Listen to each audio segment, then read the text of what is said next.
Welcome along to the 15th Time for a Pint virtual get-together. We've had a bit of a break. We promised we were going to come back a couple of months ago. Matt and I got distracted and did other things, and now here we are again. We are very pleased to have two guests with us, neither of whom I've met before, both friends of Matt. So Matt, do you want to start with an introduction? Thank you. And yeah, apologies for the summer. I took some time off. I'm really pleased to be able to welcome Aldis Hodge to today's show. Aldis is a horologist, a watch designer, entertainer, and recently a trustee of HSNY too. Absolutely. Yes, indeed. Welcome along. And I am pleased to welcome Justin Mastine-Frost, who is the editor-in-chief of Watch You Seek. He's a journalist, a massive watch nerd, and he's also not a fan of snow, and he's entertaining rather than an entertainer. So welcome, Justin. Thanks, guys. Good to be here. Yeah, definitely not a fan of snow, as you mentioned. And as I was saying earlier, we're full blizzard mode up here in the Great White North. Yeah. There you go. Yeah. Okay, so I'm going to switch over to share a screen now. We're going to start going through some watches. I believe Matt is first. Let's make this happen. See if I can press the right buttons. Cool. Okay. So here we go. Just tell me when you want me to move on, Matt. Yeah, so I was going to talk about a dive watch, unusually for me. This is the Seiko Prospex Baby Tuna, the imaginatively titled SRP 653K1. Next slide, please. I don't know why it's called a baby tuna, because it doesn't look like a fish. It's not particularly small. The original models that these are based on were like tuna cans, hence the tuna. The Seiko Prospex means it's professional spec, i.e. it's a proper dive watch. And as you can see, it's water resistant to 200 meters. It's massive. It's 50 point odd millimeters, or I don't know, I think that's about 1.5 feet in American. A Canadian, I can't translate it into imperial, sorry. But it's a pretty cool thing. It was released in 2015, and I've been diving with it since 2017. Next slide. It's got as you can see, it's got these massive lume plots. There's just chock full of Lumibrite, the stuff that Seiko uses instead of super luminova. It has this wonderful shrouded bezel construction. So if we flick onto the next page, instead of having the bezel atop the watch, it's surrounded by this ceramic shroud that's kind of off-centered screws holding it all together, which means that it's really easy to use underwater. It's really easy to turn that bezel. It's got a massive crown. Those scallopy grooves running through the case as well make this pretty much the perfect dive watch for me. I took it to Indonesia. Actually, if we go through the next page, I took it to Indonesia a few years ago, and I don't often wear watches this size. I mean, as I said, it's 50 mil, but the way that the case back and the case construction works, it's almost like a kind of they call it scalloped, but it's more like a kind of flange either side. It's like some kind of cephalopod mollusk kind of grabbing hold of your wrist. Not sure many people would have had that experience, but it can be quite soothing. Next slide. It glows like a glowy thing, as you can see.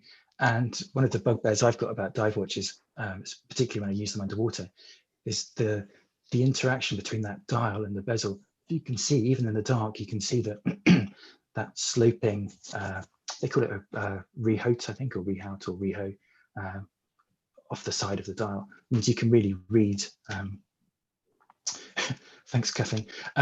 Sorry, Kathleen's just said it glows like a glowy thing. Yeah, which is now going to be my catchphrase, I guess.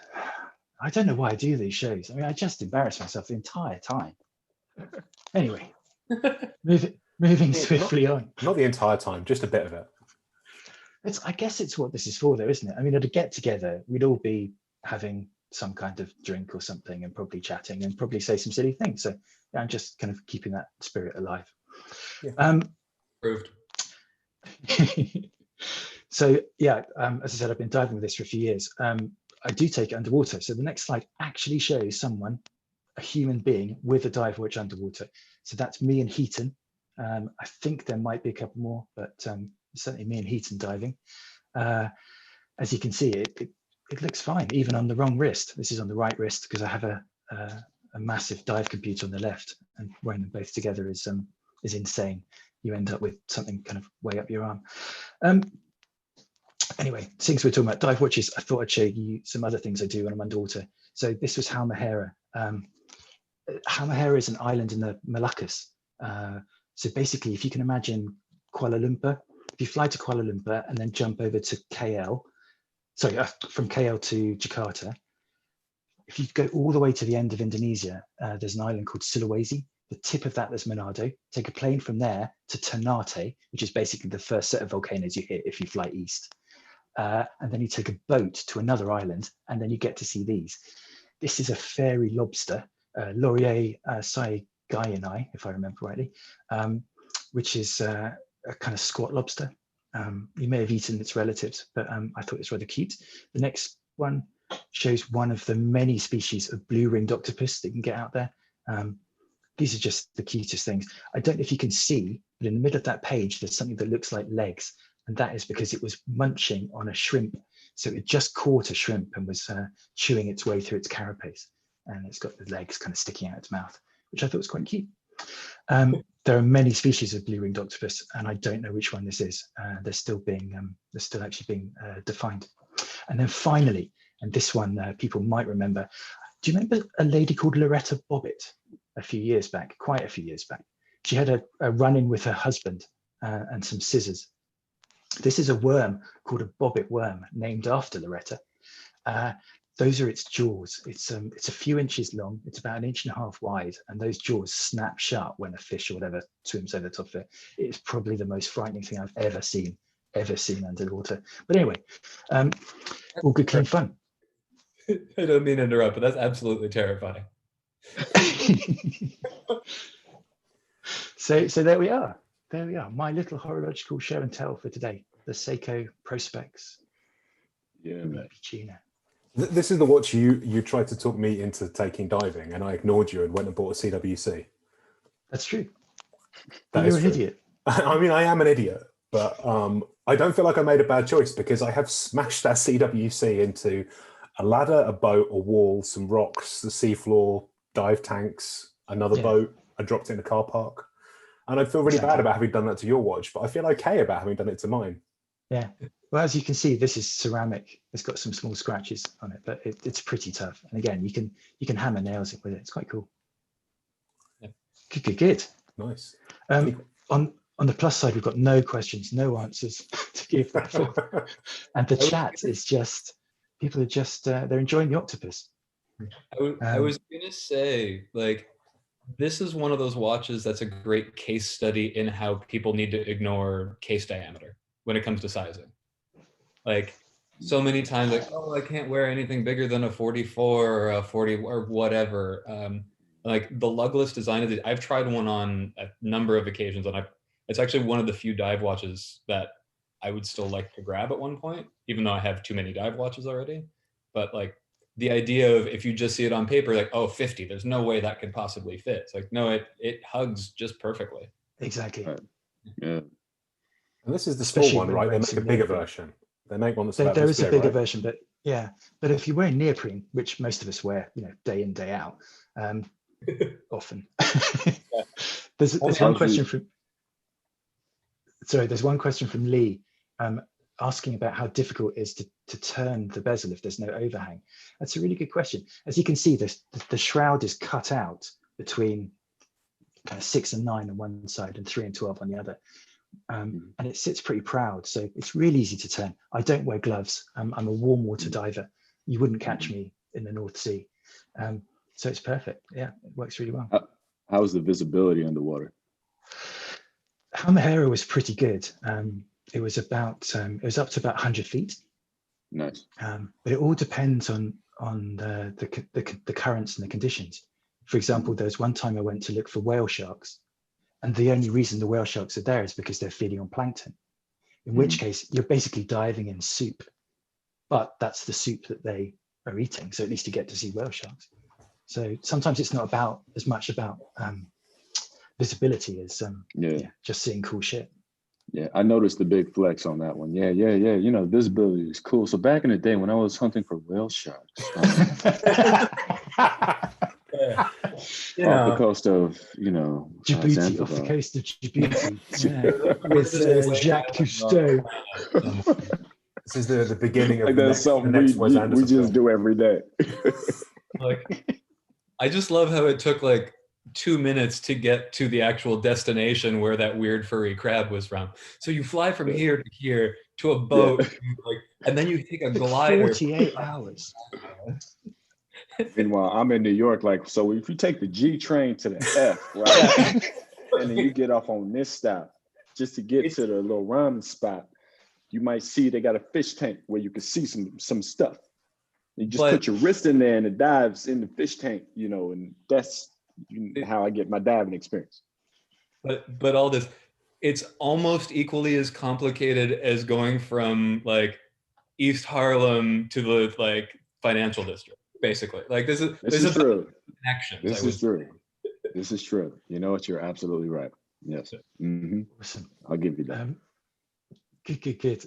I'm going to hand over to you then, if that's okay. Aldis?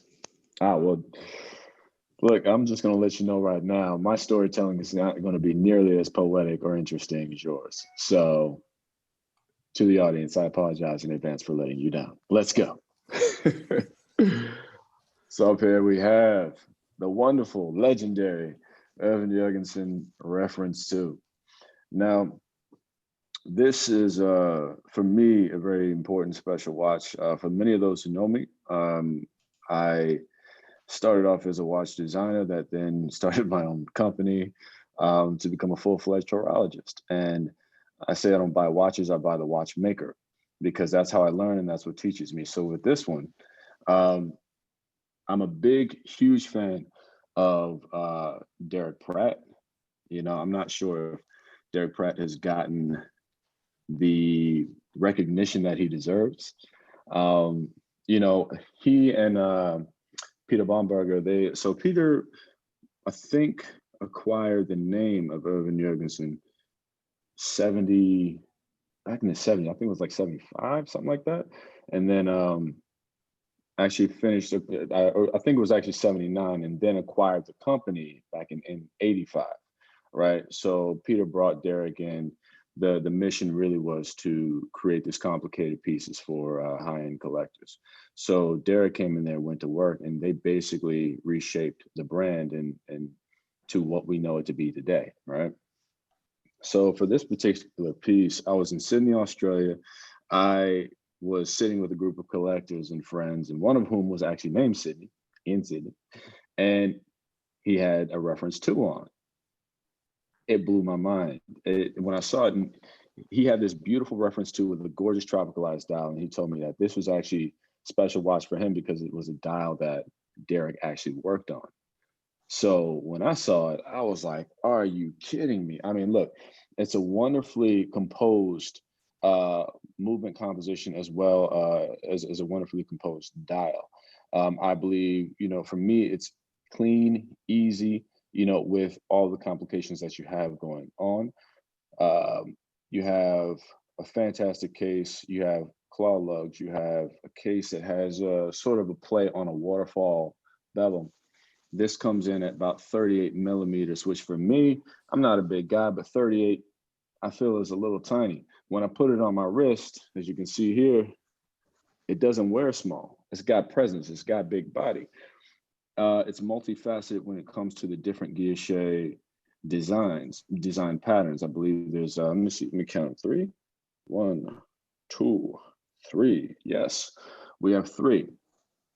You have the main dial, then you have the sub dials for the moon and the days of the month, which share the same guilloche pattern. Then you have the exterior peripheral ring, that's between the minutes and the hours, which is a different guilloche pattern. So, you know, when I think about the complexity of what it took to create a case like this, if anybody knows, when you're creating a dial and you're creating that pattern, that guilloche pattern, I myself own 2 guilloche machines. Acquired from my friend Josh Shapiro, who's doing fantastic work.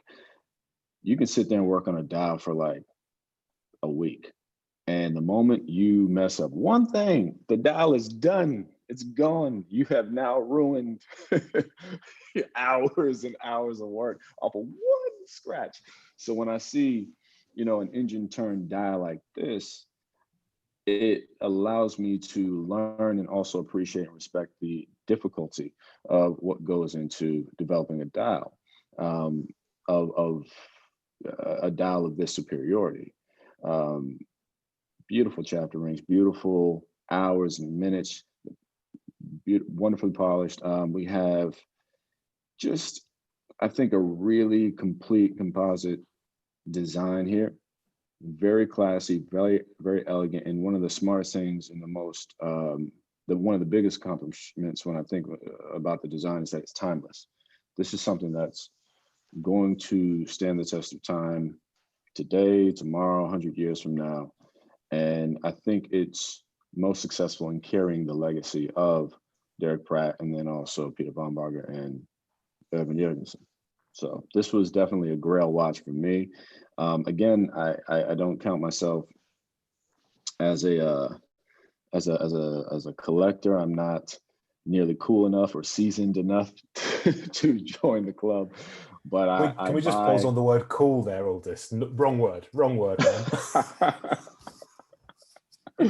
I've seen some collections. I was like, oh, but as a horologist, I'm a self-taught man when it comes to certain things, and I buy watches to teach me about quality. This is definitely a full lesson in quality in every sense of the word. Like I said, the composition, the design, the materials used, the techniques applied. It's a really, in my opinion, superior watch, and one that I'm very, very proud to have in my possession. As you should be. Try. I mean, look, man, Derek is a beast. I think Derek was the first person to put remontoir with a tourbillon, I believe. I think I'm getting that right. He also developed a double wheel remontoir, Yeah. And when you think about just sort of the technical prowess that it takes to even develop something like that, you realize this man's a full-on genius. So, much respect to Mr. Pratt. I wish he was still here so I could ask him some questions, pick his brain. Sorry to have lost him so soon, but yeah, he left a fantastic legacy of work that I'm happy to still continue learning from. Yeah. Have you seen many of their current pieces? I have. I've seen, I think, a technique they use, I could be wrong, but when it comes to the dials, I feel like they use a Grenache, or I don't know if it's like a traditional frosting. I feel like it's a Grenache, but the dials are exquisite. I think you're right, if memory serves correctly. Yeah. Yeah, the dials are really exquisite. Yeah. I still just love the hands. Like, yeah, that hour hand is just like, Yeah. It has a nice little incline in there that if you're looking closely. I'm gonna tell you, look, as I spend months designing different hands, especially when it comes to different collections. You want a hand that is complementary. It fits the DNA, whatever the watch is, but also still has to fit the DNA of your brand, So hands are the hardest things in the world to design. It's like, how do you find the perfect balance? I spent the last week designing some new hands for some steel. I mean, anecdotally, the hands were designed by Peter himself. Really? So the story I heard, and Richard Stenning and others are on the line, so I'm sure they can tell me if I'm wrong. But the story I heard was that he'd been trying to explain these hands to his watchmakers, and time after time they came back with something that didn't quite work, and then one morning they came in and there's this beautiful hand, and he'd just been working through the night to produce it. He's like, this is what I mean. This is the hand. This. So that's what I told you. In modern guys, so like the way they're operating now, because actually, so Jurgensen was one of the last brands that I visited when I was in Switzerland in March, just before the world shut down. Back in the days when we could travel. Oh, yeah, remember that? Yeah. But when I sat down with them, it was an interesting conversation because they're still, Yeah. because of the volume that they produce at, they're still heavily reliant on suppliers. Just like, it just doesn't make sense for them to scale to be completely in-house as far as componentry and all that stuff, which makes sense. And you know, when you look at the traditional like history of watchmaking, that's how things work in the first place. But one of the things that they said was the hands they're still and I'm 99% sure this is the case. But it's been a year and it's been a weird year. But if I remember correctly, the hands are one of the few things that they're still doing themselves because they just can't get anyone to do it. Like, everyone's like, you want us to what? No. Like, no. I mean, they've made it multi-part as well, haven't they? Yeah. The modern hands have a drop-in chamfered insert. Yeah. I mean, it's beautiful, and even down to the second hand where the balance at the back is sort of like a half crescent. You know, it's still seamless. The synergy is all there. There's not one thing that you look at and say, it's a little like it just all flows. And again, they've done a gorgeous job with keeping that DNA consistent. You know, if I could, I would probably have acquired a few more Evan Jurgensen pieces, but I was lucky enough to get this one, and you know, I'm grateful for that much. I would definitely wear the sports watch, the one that they launched 2 years ago. I want to say 2 years ago. Yeah, absolutely fantastic watch. And man. Other random fun fact to throw in: one of Stepan Sarpaneba's former watchmakers is working with them now. Oh, really? Young guy, Joachim. Oh, I know him. Yeah. Yeah. Yeah. The Finnish metalhead who's like, he's a talented cat, man. Yeah. He's a talented cat. There's a couple of questions have come in. One was asking. So one question was asking how thick the watch was. You know, it doesn't give me, I mean, I know it's at 38. If I had to guess just from my eye, I would say you're looking at probably 10 or less. Yeah. I don't have my measurement tool here, my caliper. Yes.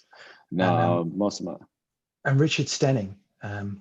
Yeah, I'm jealous of you, Richard. I see your comment. Yeah. It says Peter, he remembers Peter showing him 20 plus drawings in a folder of these very hands, the tiniest of tweaks. I'm jealous, Richard.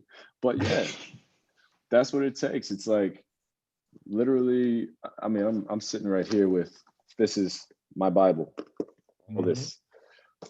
You literally go millimeter by millimeter sometimes trying to figure out where, and that's where the brand is. That's where the DNA is. It's in the most minute and minuscule details. So you're going to have to, you know, I mean, if this Minute's hand was any thicker, it might throw off the design a bit, because then now you're compacting everything, because now you have this bigger object that you're focused on. If it's too thin, it becomes obsolete because you can't see it, and becomes a strain because you're like, well, I have to work too hard to, you know, so it's shaving it off by the millimeters. And I would love to have seen that wonderful, legendary book, 20 or so drawings of hands that Richard just so subtly flexed on us with. I see you, but it's fine. I'll be over here mad in my feelings all day. It's just a standard Stenning move, that one. He's like, oh, you know, back in the day, when I was just hanging out with insert name of person. PDB, Reggae. Yeah, right. Yeah, but these hands are gorgeous. It's beautiful, and they're classic. I mean, I put it like this: when you design something that becomes a rule book for people to learn from, you know you've done your job. Yeah. Fantastic. Thank you very much. Amazing.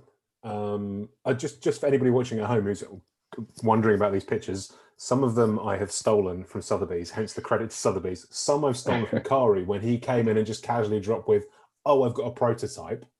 Yeah. So Which, by the way, I was foolish to even follow Kari. I didn't even know that he.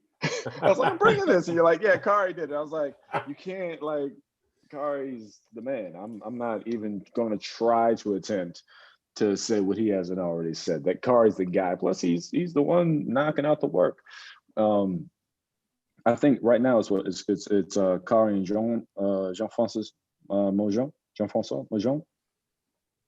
Yeah, I think they're both knocking out the work right now, right? Yeah, for Jurgensen. MB&F and people. Yeah. Together. Yeah, but for UJ, I think they're for UJ, sorry. Yeah. Yeah. Yeah, they're knocking out the work for UJ, and it's I mean, stunning work, stunning stuff that they're doing. I met them both. I know Jean-Francois personally. I've met Kari. He's actually educated me on one of his movements, kind of gave me a little lesson. I was like, oh, this is cool. I'm learning from the master. But what was that about both. You said what? What was that about flexing? I'm fenced to flex. No big deal. I mean, just a little private watch. I'm fenced to flex. Pretty cool. No, it was a conversation which turned into a lesson because he was teaching me about how, you know, his joint. I was like, all right, yeah, this is cool. But Sorry, so what? I said I couldn't help it. They couldn't. I mean, shoot, you know, we got to do it. But yeah, I think they're doing the work right now, and yeah, they just it's exquisite. It's really exquisite. So I'm happy to see the brand is still alive and still going strong. And you know, when I can, I might snatch up a reference 10. I don't know. Just casually. Just when I can. You know what I mean? I gotta wait a while for that though. We'll be here watching and waiting. You know, no pressure. Thank you so much, Aldis. Justin, you ready to follow that? I mean, no, but yeah. I got this. I mean, you know. Yeah. All right. So yeah, I kind of similarly to Aldis, choosing the Arnold and Son Nebula for this was really more about the experience and the people and kind of just really the experience with the industry that kind of came along with me finding this watch. 2016 launch, manual winding, twin barrel, 90-hour power reserve, 41.5 millimeters across. Thickness, I want to say somewhere around 8-ish. I don't have an exact spec, but thin, but not ultra thin. Very much one of those watches that when it comes to skeletonized pieces, for me, it's always like a crapshoot. Some I absolutely love and some I can't stand. And this was one that kind of caught my eye immediately, as does like the majority of the stuff that was coming from Arnold at the time. So fast forward, Basel, it was like actually, so 2016 was my first trip to Baselworld. I'd been kind of dabbling in the industry for, I want to say 5 years-ish prior to that, on a minor scale. But this was the first go of it. I was doing some stuff with Time and Tide, with Esquire. And I sat down for my appointment at Arnold, and it was really, so rewind a second. Sebastien Chalmonte was their head of movement design at the time, for them, for Angelus, and for La Juppé, which he's since left there, I want to say 2017, and is now doing, is still head of movement design, but over at Solida. But anyway, sat down to have my appointment, was expecting to be sitting with, you know, some brand rep or PR person or whatever, and in comes Sebastien to kind of talk about the movement design, the DNA, the brand, all this stuff. And that was one of the first real times where I really got to see the depth of passion of someone in the industry firsthand, and like talking about things that he'd created and that he'd been behind, and kind of the vision behind the brand. Like one of the things that got me with both Arnold and Son and Angelus was that all of these movements, he starts from ground zero, like from a layout perspective. So if you look at this, there's like a kind of skeletonized hidden main plate that's attached to the Rayo as part of like the external, the perimeter of the dial, and all of these individual bridges going around the outside supporting the components independently.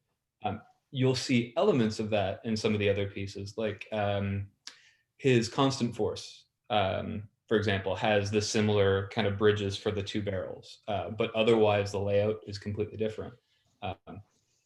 That's not how you make easy to produce, or like you can't scale production that way. Like you can't have, okay, well, do we have anything that crosses over from this model to this model to this model? Oh, no? Oh, great. Okay, so we have to make, we have to make bridges specifically for this movement and this movement and this movement. And you go through 10 or 15 models.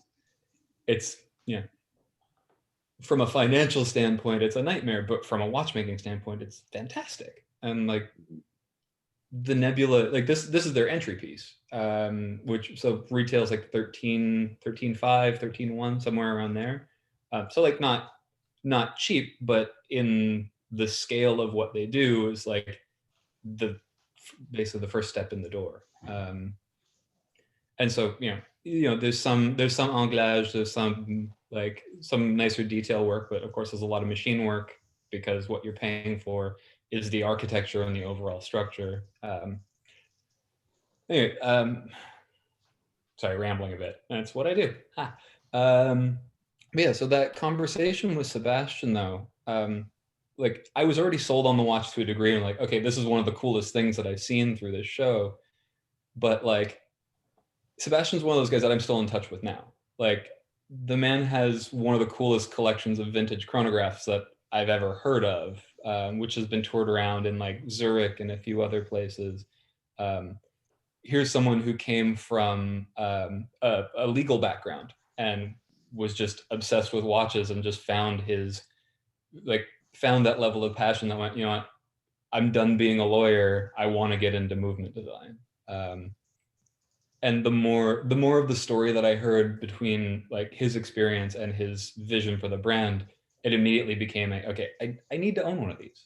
And that, with that being my first experience, that is very much fed through my collecting philosophy, like to present day. Like my relationship with Sarpaneva is the same thing. Like I saw the watches on paper and I was like, these are really neat. I'm really into this. Start researching more, meet him in person, again, through the fairs and stuff. And just like learning about his history. Like his family was in jewelry design and made some like really weird and interesting stuff. And you can see, even though his design work isn't meant to be a carrying forward of his family legacy, you can see those little snippets of where the influence kind of came through. I feel like the more time goes on and the more I'm crossing paths with people in the industry, the more that like, as much as it's about the product, because we're all giant geeks, like, oh, how could you possibly build this super complicated tiny thing and whatever. But when I think of like, with the world being shut down, when I think about what I'm missing, it's not about like, oh, I really wish I would see a new watch release from XYZ. It's like, how are the people doing? How are the watchmakers doing? How are these now acquaintances and friends that I've made over the years? Like, how is everyone? So that was one of the big reasons for me choosing this watch for today, because there's a few different kind of talking points that kind of struck me when we were talking about getting together, but yeah, it was really more interesting to have the conversation about the people. Yeah. Thank you very much. I can only echo that.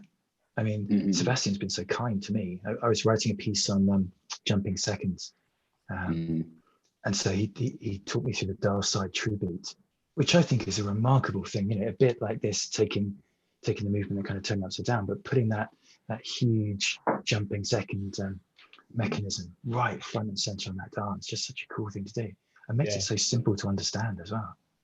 Yeah, Sebastian's actually the reason I acquired the golden wheel. Nice. I mean, that man is the work he put in over there, and in such a short amount of time. I was like, bro, are you just like creating a movement a day. Calm down. Right? Let us catch up, bro. We trying. You know, he's a genius, true genius, man. And he's an awesome person. He's a real cool cat. Yeah, he's a real cool cat. I was gonna say your comment about like being able to explain like deadbeat seconds through that other piece.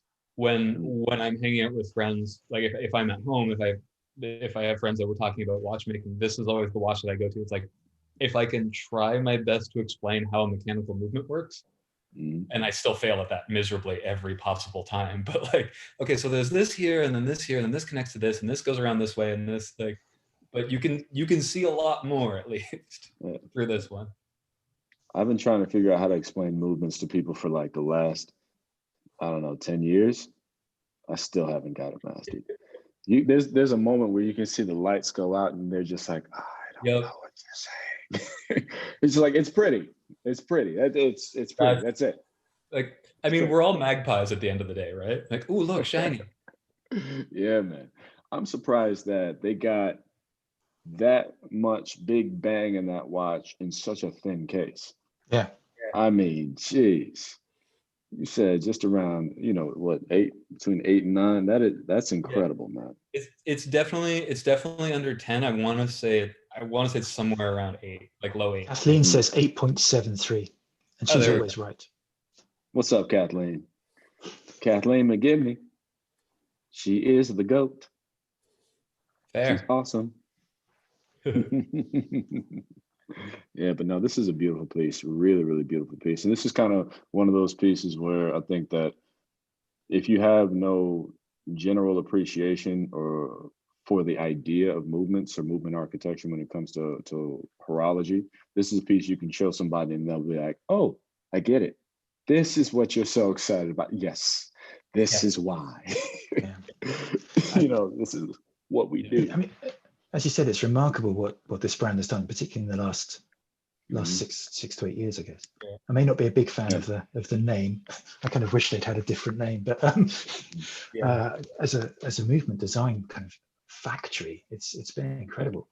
The what was the pyramid of time? Time pyramid, yeah. Time pyramid, yeah. Again, look at that and kind of go, you know, what are you even doing with that? But it's fun. Man. Fun thing. I'm really curious to see where they go from here, because obviously they've lost Sebastian. I don't know. Japanese owned? Sorry? The Japanese owned now? They're owned by Citizen. Yeah, Citizen Group bought them. So he lasted for a year after the acquisition, because initially, I think the person in the food chain that he reported to played gatekeeper for him at first. It was like, you know, don't mess. The brand's doing its thing. It's working in the right direction. Like, let's not fuck with things. But that person turned over, and then the replacement became a lot more willing to bend to whatever the larger conglomerate wanted to do. So like getting into women's pieces, and like there's a number of deciding factors where Sebastian's like, that's not why I'm here, so I'm gonna go. Wow. But in the last year or two, we've kind of seen like the last kind of rummaging through the basement of his designs that never went to production while he was there. So now, again, the big question is, who's going to fill those boots? And like the interesting one is, I don't know if I'm allowed to say this or not, but I'm gonna. Probably not. No. The GMT or the world, is it a GMT or a world timer? I think it was a world timer. If I remember right, him and I were talking, like, that was a design that he scrapped because he wasn't happy with it. But yeah, you shouldn't say that. Still had it, so they made it. When you say they were trying to like bend them to their will, I hear nothing. There was going to be like an Arnold and Son Star Wars tie-in, like those watches they've just released. There was going to be like an R2D2 Arnold and Son. Where were they going to go? There was talk of more women's pieces, more simple pieces, and I want to say even possibly quartz, if I'm not mistaken. But like basically like a leveling down from like, I think they wanted to have like a few notches below Nebula was the intent, which look, it's tough times for everyone. I mean, yeah, it must be it is tough times for everyone, you know, and Yeah. entry level is a really, really hard one to pitch it at. Yeah. But we should probably move away from Arnold and Sons and talk about something else for a couple of minutes, if that's all right. Shall we? So I was trying to be diplomatic there. Are there any more questions from anybody? No, Kathleen's pointed out, sure everyone can see in the chat, that Sebastian wrote a cool book on collecting chronographs with Jill Pinson, which is a really good book. Yeah. Very cool. Put that somewhere. Thank you, Justin. Before we move on real quick, though, I do want to say, you said this comes in around 13K? Yeah, full retail's I want to say 13.1 or 13.5. I think that's pretty good value, especially for what you're getting out of that thing. I'm surprised they even got it that. That's a good price. It's really good. It's a lot of watch. I mean, it's time only and all, but like, yeah. So just to stay on this for just a second, Matt, I know you're trying to move this on, but yeah, I agree with you, Justin. You said something earlier about a skeletonized watch is going to be a bit of a crapshoot, and I'm with you, like 100%. I think the only one I've held in my hands in recent years and thought that's interesting, but I couldn't afford it for starters, and I wouldn't really want to own it, was the Audemars Piguet. They did the single barrel and the double barrel versions, and it was nice, but I think the double barrel is like £60,000 now. Yeah, they're absurdly expensive, but actually, it's funny you bring that watch up, because that was the follow-up point that I was going to make. Is I've always said, and people will fight me on this one, between the AP Openworked and the GP Laureato skeleton, from a visual standpoint and from an architecture standpoint, the GP is a nicer watch. I've said it once, I will say it again. The GP is so much nicer. But like, everyone's like, how dare you? It's a Royal Oak, blah. Like, yeah, but when that's your only defense, when your only defense becomes it's a Royal Oak, you've lost the argument. Exactly. That's it. Right, we'll move on now. Okay. So because I built the slide deck, I get to cheat and I picked 2 watches because I can get away with that stuff. Sorry, guys. So first, fake news. Real news. I built the deck. So first up, if you are on the mailing list, which you are because you're here, if you follow me on social media, which you might do, you've seen that I've been talking about this watch for this month, and you may have noticed this awful moustache thing on my face. It is Movember. I am raising money. This is a watch that is currently in my possession, which has been on my wrist twice. It was gifted to me by Oris last year, because if you've been around for a while, you remember I won a watch from them a few years ago. I raffled it last year. We raised a load of money. They got in touch and were like, hey, you gave away your watch. What the hell? You don't have an Oris anymore. We'd like to gift you one. And I said, that's cool. I'm going to raffle it again. Don't get upset. And they said, that's fine. Do what you like. So I have this watch is up. I'm trying to raise money for Movember with it. There's tickets available on the Time for a Pint website. It has got a Salita SW200 date movement in it. It's about 39 mil. It has moustaches on the strap. It has a Movember edition NATO that looks like a barber pole. There's a moustache on the case back. They didn't make many. There's around 1,000 of them. They are totally sold out, I'm told. They retail about £1,750. This is a nice watch. You have seen one of these here before, but not on Movember edition. It belonged to Barbara Palumbo, who wrote this book called Floris Dolores and the Oris Chronoris. She has very kindly signed me the last copy that she had and sent it over to me. That is now in my possession. So whoever wins this watch also gets this signed book from Barbara. It's a cool package of stuff. I know it has been a really, really tough year for a lot of people. It has been tough. Like, there's no getting around that. The tickets for this are £12.50. You could win a watch worth £1,750.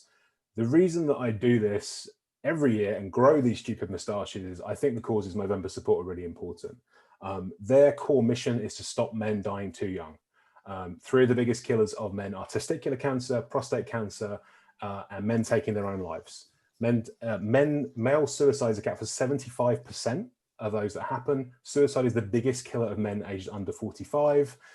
Every minute of every day of every year, one man somewhere on the planet takes their lives, and that upsets me deeply. I don't want that to happen.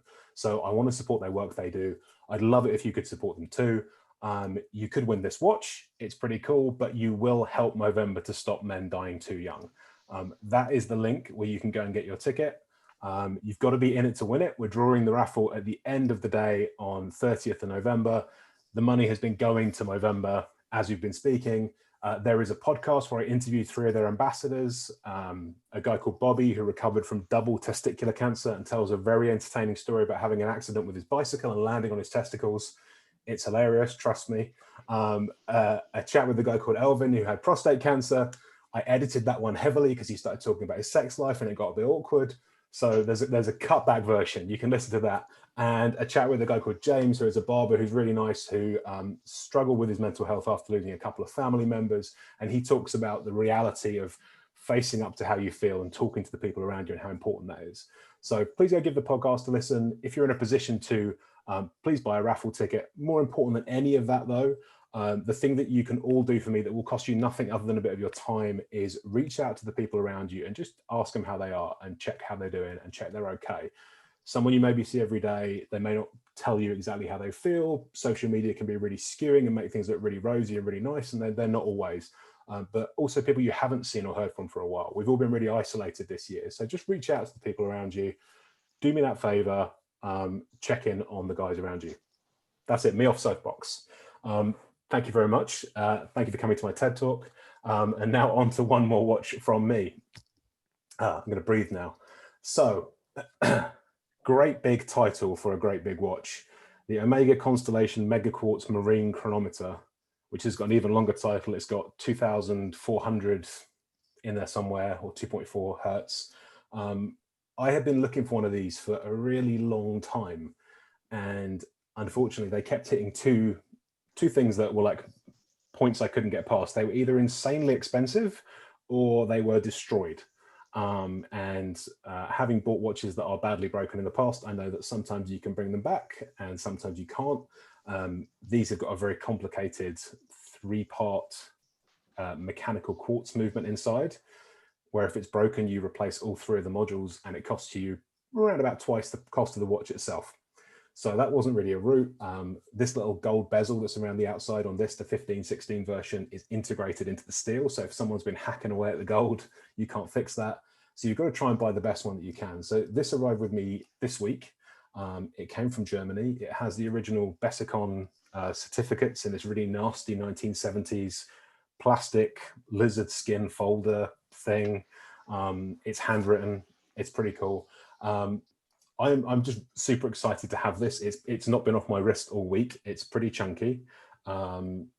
It has got a couple of adjusters on the side. So there's a normal crown which adjusts the hours and the minutes. There is a thing called a TSA, which I think is a true second adjuster, which is for accurately adjusting the second, because this thing is a chronometer, marine chronometer. It is accurate to, where's the number gone? It loses less than 2 1,000ths of a second a day, or it did when it was new. I don't know what it does now. It's been 45 years. Not unimpressive. Not unimpressive. As far as I'm aware, this is the most accurate wristwatch that has ever been made. I could be wrong on that. I'm sure someone will correct me. It's nerdy cool in weird and slightly uncomfortable ways. It makes me happy. What can I tell you? So I've been doing a bit of digging around in the history of these things. There's lots of cool information out there. There's lots of not quite right information in the way where people like guess stuff and then put it on the internet, and then they're like, "It's true because I wrote it down." It's like, it's not true because you wrote it down. You've got to back it up with facts, dude. What I can tell you is when these were on sale. So the 1975 price for one of these in the UK was £761, which adjusted for inflation is £6,500 today. So hold that in mind. There's £761 in 1975. Those Speedmasters that everyone goes nuts for, a Speedmaster in 1975 was £124. Wow. So there's some sort of scale of difference. This thing was like the most impressive thing in their catalogue at the time.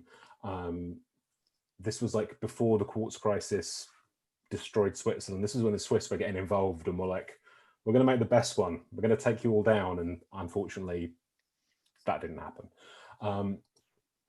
It is quite chunky. It's 13 millimeters-ish thick, and then 32.5 by 44. This is the 1516 caliber version, which I mentioned before, which is the second iteration. The early one was a 1511, and it was like longer and a bit thinner. Great big thing. This is the slightly smaller one. They made a lot more of them. Lovely integrated bracelet, bit of a curve in the case back, so it really, really hugs your wrist. And these articulated links have got double springs in them. There's the case back, sorry, here's the bracelet. So it's got these double spring pieces. So as you wear it, it flexes and adjusts. And I'm told by Tony over at Swiss Time Services that these are very painful to fix. So thankfully, this one is all in one piece and not floppy and does what it's meant to do. Yeah, floppy sounds good. Super excited to have it. Here is a really bad wrist roll photograph or a video where I got excited earlier this week. There we go. That's what you do on social media, I'm told these days. You do wrist rolls. No. No. Just So last year. Stop it. Okay. I mean, I haven't posted so last year, Justin. mate. I can't even believe you tried. You're telling me no, I'm not going to do it. Oh, this is bringing it back. Bringing it back. There we go. Yeah, that's right. I can't make this stop now. And there it is. So this is my pick for today. I can't make it stop now. Title of your sex tape. Anyway, it's a Brooklyn Nine-Nine reference for anyone there that watches at home. Yeah, so this is my pick.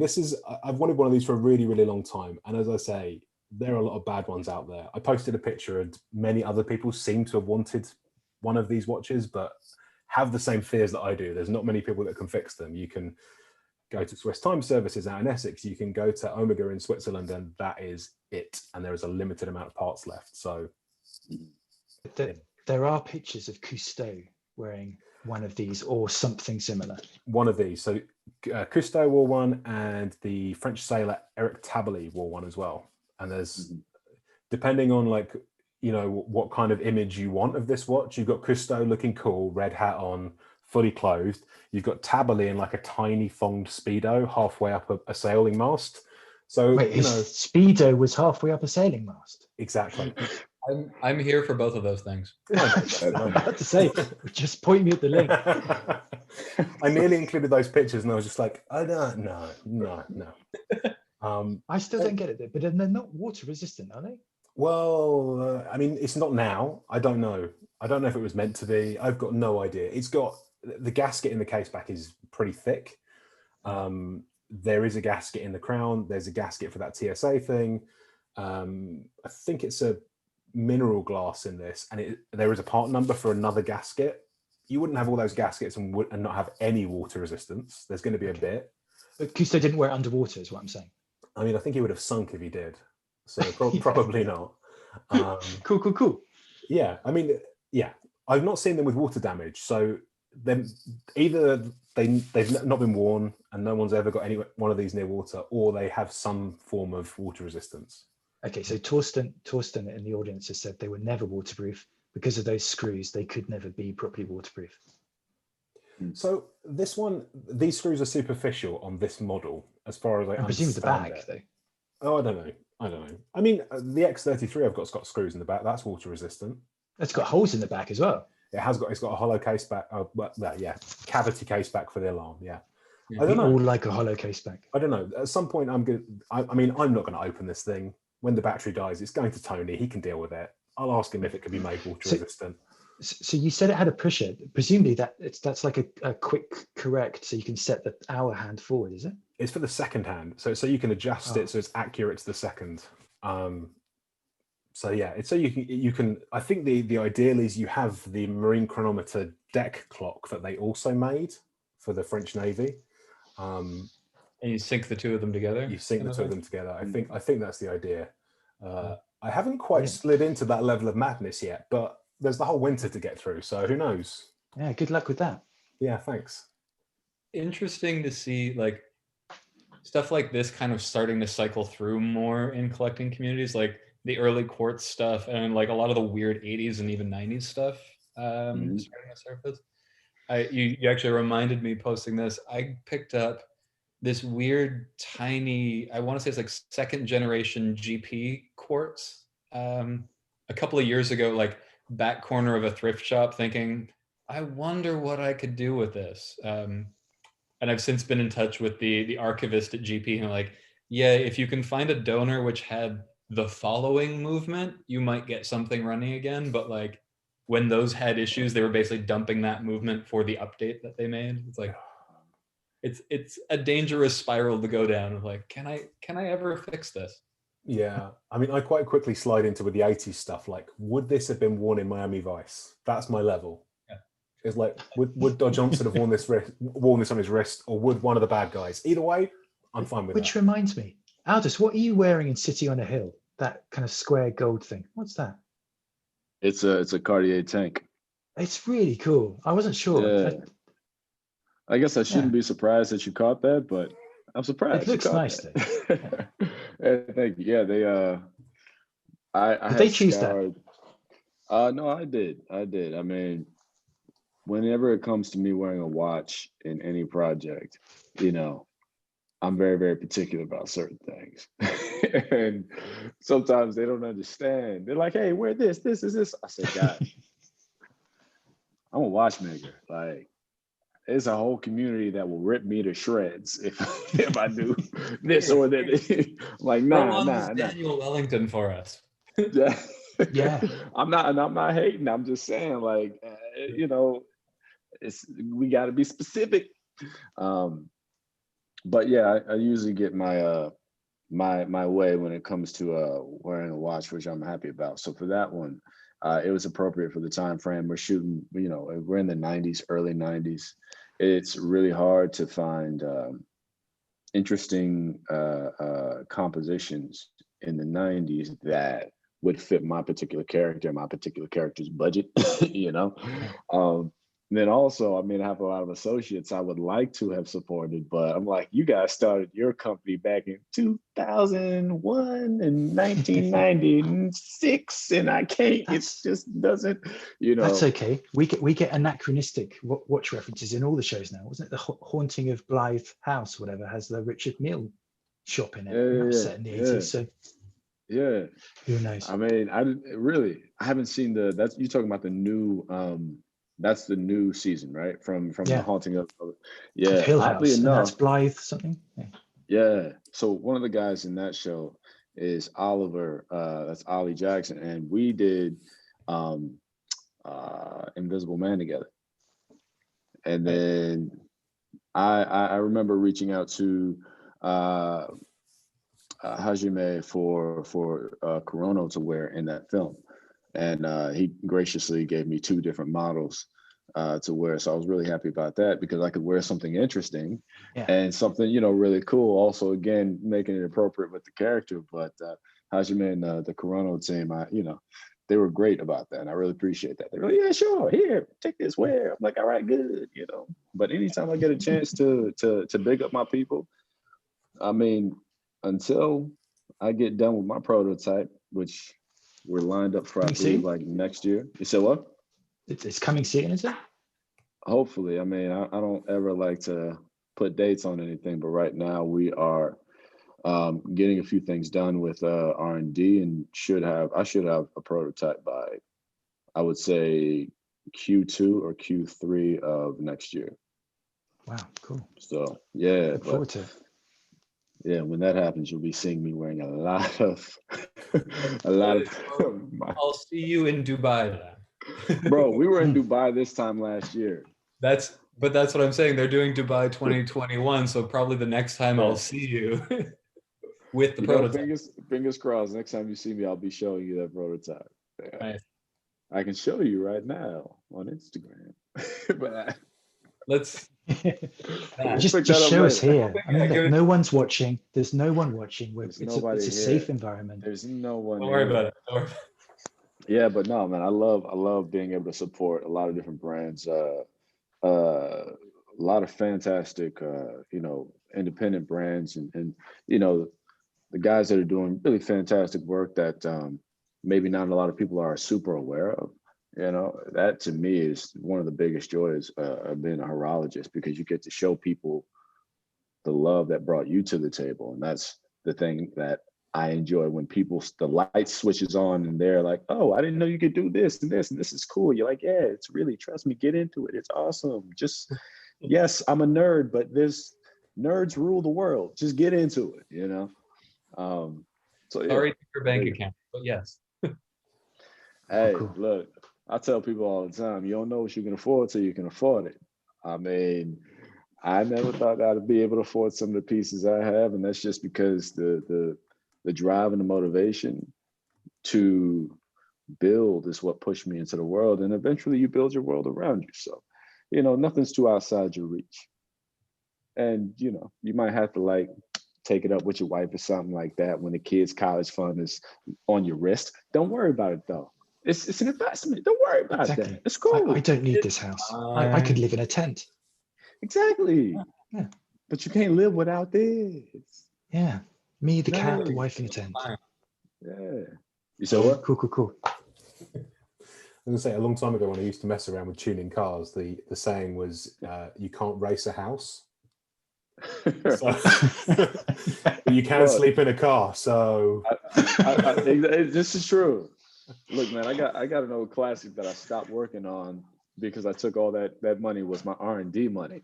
So it's either fix up this classic car for fun or push into developing so I can eventually afford the classic car fund. It was like, all right, let me go get my priorities straight. But that classic car stuff, man, cars will.